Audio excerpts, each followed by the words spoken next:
All right, here we are with stitch pattern 2. This one is inspired by the Botero Ballerina's sculpture, which has some movement to it. And I feel like the way these stitches play out, it invokes that sense of movement, even though they won't actually be moving. I want to point out a couple things here. I got started on this section, and I wanted you to notice that because of the way we're doing our increases and decreases, the fabric actually slants. It goes off to the right, and it is supposed to do that. When we get to the second half of the repeat, it will actually turn and go back the other direction. So this stitch pattern is going to have wavy edges, and I don't want you to panic. It's supposed to do that, and that will get cleared up later when we block, but there are a couple things that will happen before that that are part of the mystery that will help straighten that out as well. So let me show you a couple rows here in the first half of this stitch pattern. And I have put some stitch markers in here to mark the actual lace pattern that we're doing. There are 3 repeats of this pattern in the actual section. My swatch only has 1, but I do highly recommend using stitch markers on this section, and they are marked in the pattern and on the chart.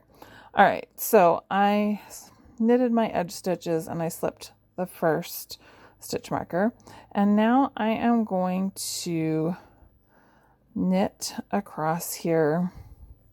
When you're looking at the chart or reading the pattern, it'll tell you exactly how many stitches.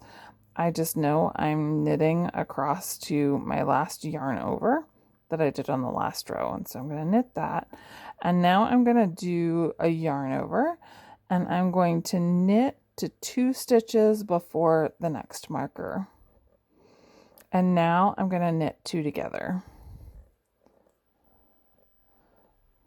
All right, slip the marker and knit 2. So that's easy peasy.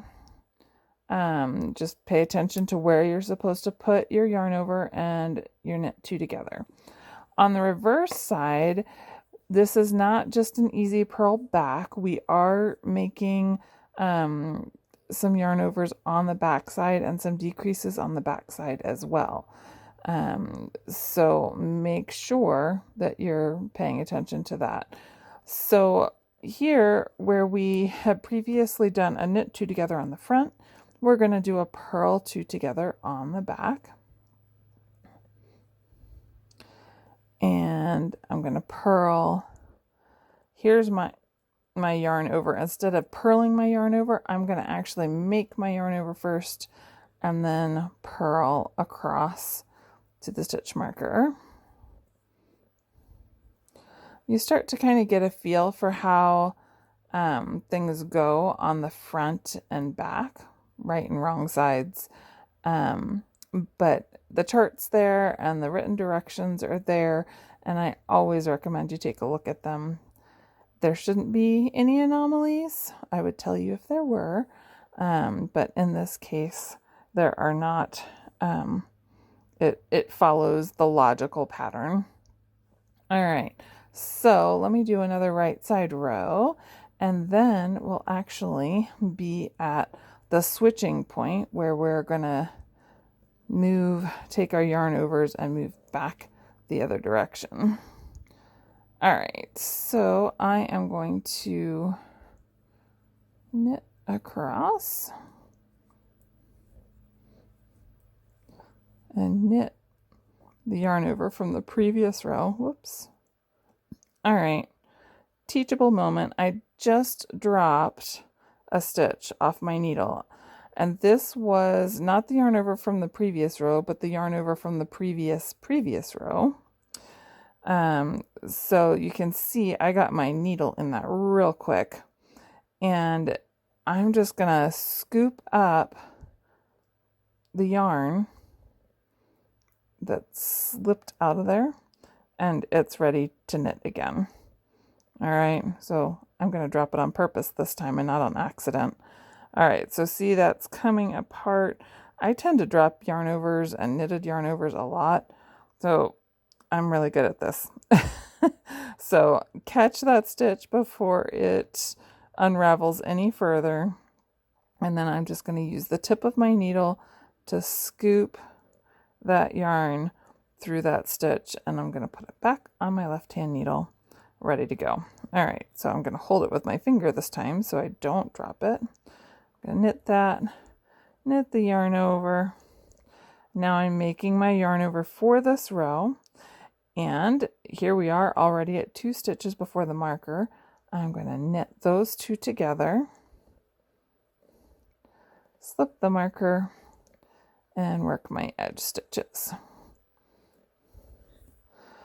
So the front row, not the front rows, but in the first half, it's really nice because you're doing just yarn overs and knit 2 togethers on the right side, and then yarn overs and purl 2 togethers on the wrong side. The second half of the stitch pattern, where we're working, we've been working these rows in this direction, and now we're going to kind of work back in that direction.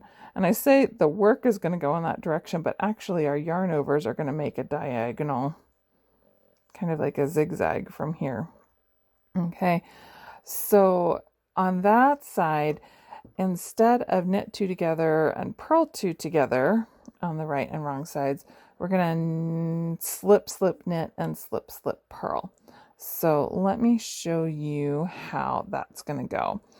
And the first row of this section where we make a change is actually a wrong side row. So don't get caught by that. All right, so I have purled 2 stitches, and I am going to make my yarn over right here at the beginning. And now I'm going to purl across to 2 stitches before the next stitch marker.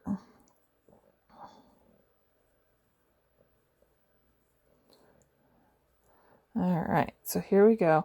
2 stitches before, and I need to slip, slip, purl. So if you did the way back in leg 1, if you did my clue, we did some slip, slip, purls there too in the bridge section, but let me just review that. You're going to slip the stitches one at a time, so knitwise. Okay, here's 1,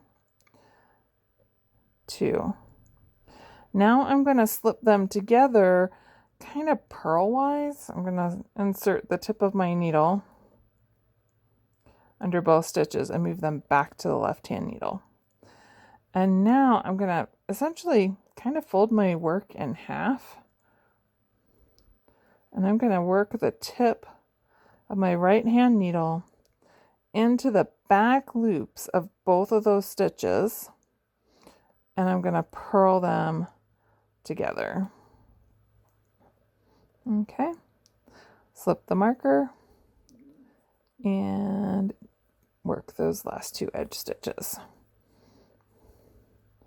All right, let's do a right side row. So I'm going to work my edge stitches, and now I'm going to slip, slip, knit. So slip, slip, knit, we've done lots of these in the shawl. Easy peasy. And now I am going to knit to 1 stitch before my yarn over. That's not it. That's not it. All right, there's my yarn over from the previous row. Now I'm going to yarn over here, knit,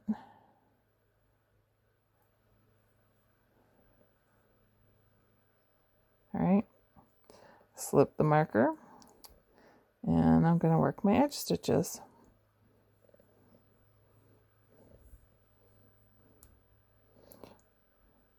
So you can see we're starting to get our holes, and as we work, they'll go back the other direction. Let me show you the wrong side row again so we can get another gander at that slip slip purl.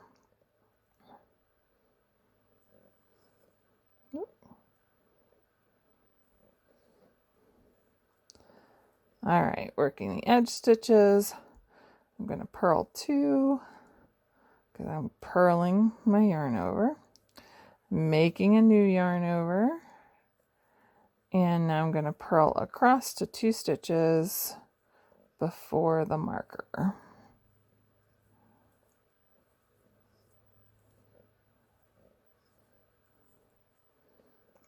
All right, slip, slip, purl. Here we go. We're going to slip knitwise those 2 stitches one at a time. Then we're going to slip back to the left-hand needle, what's kind of like the reverse of purlwise since we're going the opposite direction. And now we're going to fold, use the tip of our right needle, and I am scooping there, making sure that I get both of those stitches, and I'm going to purl them together. And my needles sometimes they get parallel. I guess it depends upon how tight I've knitted those stitches. So a little tip there is if you keep them looser, they're a little bit easier to work into. All right, so you can see we have a couple of yarn overs going here, and they're going to continue up this way as we work our way through. And you can also see this curve starting to happen. We've been working that direction, and now it's starting to curve back the other way. So the promised wave is happening. So that's it for stitch pattern 2. I hope you have fun with it, and stitch pattern 3 is up next.